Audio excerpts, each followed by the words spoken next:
My dear students, learners and listeners, welcome to my channel Pioneer English Learning.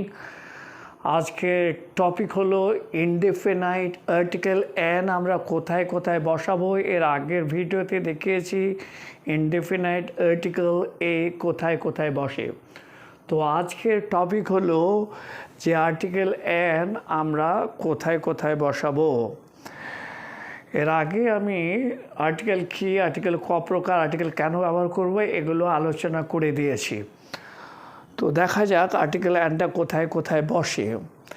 Number 1, কোনো singular noun বিশিষ্ট ওয়ার্ডের প্রথম অক্ষরটা অর্থাৎ প্রথম লেটার যদি এ, ই, আই, ও, ইউ এদের মধ্যে যে কোনো একটা থাকে এবং তার প্রোনাউন্সিয়েশন অর্থাৎ উচ্চারণটা যদি ভাউল সাউন্ডের মতো হয় সেক্ষেত্রে আমরা অ্যান ব্যবহার করব। যেমন an owl, an umbrella, an egg, তিনটে ওয়ার্ড বলেছি। প্রথম আউল, আউলের ও, আমব্রেলার ইউ, এগের ই, তিনটেই ভাওয়েল এবং তিনটেই ভাওয়েল সাউন্ড, সেই জন্য আমরা এইগুলোর আগে অ্যান বসাবো। এটা নাম্বার 1। নাম্বার 2, আমরা কোনো সিঙ্গুলার নাউন বা ওয়ার্ড তার প্রথম লেটারটা যদি এইচ হয় এবং তার উচ্চারণটা যদি আমরা ভাউল সাউন্ডের মতো পাই সেক্ষেত্রে আমরা অ্যান বসাবো। যেমন hour, an honest man, an honourable man, তিনটে ওয়ার্ড বলেছি এইচ দিয়ে শুরু, hour H, honourable H, honest H. প্রত্যেকটা সিঙ্গুলার নাউনের প্রথম লেটারটা হচ্ছে এইচ, কিন্তু এদের উচ্চারণটা হলো ভাউল সাউন্ডের মতো, সেই জন্য এগুলোর আগে অ্যান বসবে। নাম্বার 3, কোনো অ্যাব্রিভিয়েশন, সংক্ষিপ্ত রূপ।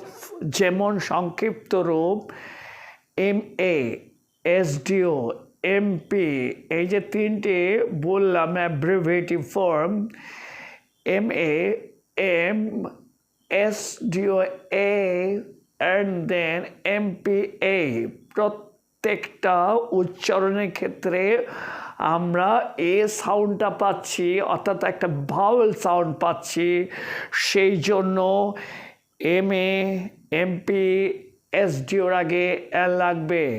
NSDO, NMP and NMA. This is number 3. Number 4, কোনো অনির্দিষ্ট করে যদি কাউকে বোঝানো হয় সেক্ষেত্রেও আমরা অ্যান ব্যবহার করতে পারি। নাম্বার 4, যেমন একজন অ্যান্টনি হতে পারে, তার নাম অ্যান্টনি, ওই আসছে আমি দেখছি হয়তো, তো আই এম টেলিং, এইভাবে আমি বলতে পারি যে an Antony is coming here. Okay আমি নির্দিষ্ট করে চিনি না, সেই জন্য আমি যেহেতু এ ভাওয়েল সাউন্ড আছে সেই জন্য অ্যান বসালাম, এই জন্য an Antony is coming here. Next যে পয়েন্ট সেটা হচ্ছে যদি প্রপার নাউনকে কমন নাউনে পরিবর্তন করা যায়, অর্থাৎ একটা প্রপার নাউন আগে আমরা জেনারেলি জানি ওটা কোনো আর্টিকেল নেয় না, কিন্তু সেই প্রপার নাউনকে যদি আমি কমন নাউনে রূপান্তরিত করে দিই তাহলে সেক্ষেত্রে আমরা অ্যান বসাবো। যেমন আমি বললাম an Ombak can save our nation.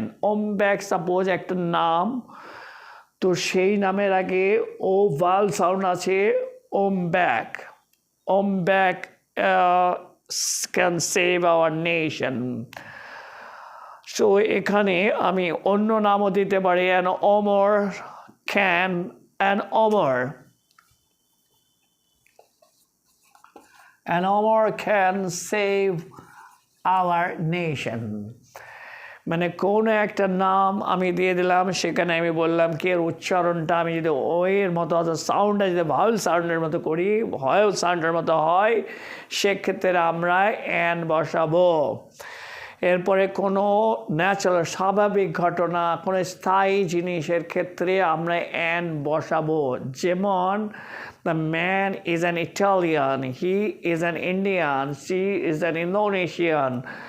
সবগুলো ইন্দোনেশিয়ান, ইটালিয়ান, ইন্ডিয়ান সবগুলোর আগে ভাউল সাউন্ড আছে, এই জন্য আমরা সেখানে অ্যান বসাবো।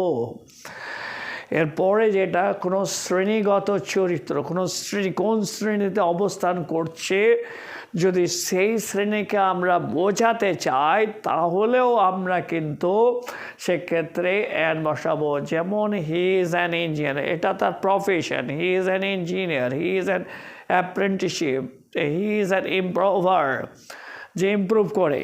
তো এই যে আমি বললাম ইঞ্জিনিয়ার, ইমপ্রুভার, অ্যাপ্রেন্টিসশিপ, প্রত্যেকটা ওয়ার্ডের প্রথমে আমার সাউন্ড আছে ভাওয়েল, যার জন্য আমরা এখানে অ্যান ব্যবহার করব।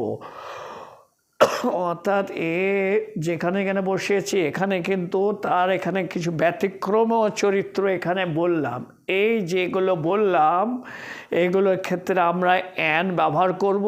এটাকে বসাতে গেলে, মনে বসাতে গেলে বারবার পড়তে হবে, প্র্যাকটিস করতে হবে এক্সারসাইজগুলো, তাহলে এগুলো ভালো করে শেখা যাবে। তো আজকে এখানে আমি কনক্লুশন টেনে দিচ্ছি। ভালো লাগলে লাইক করো, শেয়ার করে দিও এবং সাবস্ক্রাইব করে দিও। Thank you all my students and listeners and learners. Thank you all.